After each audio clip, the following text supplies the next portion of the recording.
కూర్చోండి. Thank you, thank you.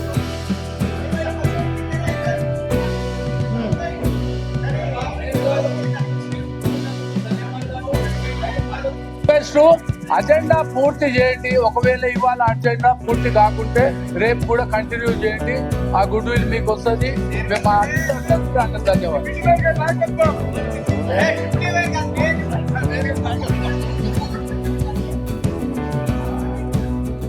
రోజు mayor గారు కౌన్సిల్లో నాకు ఈ అవకాశం ఇచ్చినందుకు మేయర్ గారికి, నాతోటి ఎక్స్ అఫీషియో మెంబర్స్ కి, కార్పొరేటర్స్ కి, ఆఫీసర్స్ కి అందరికి కూడా పేరు పేరున నమస్కారం తెలియజేసుకుంటున్నాను.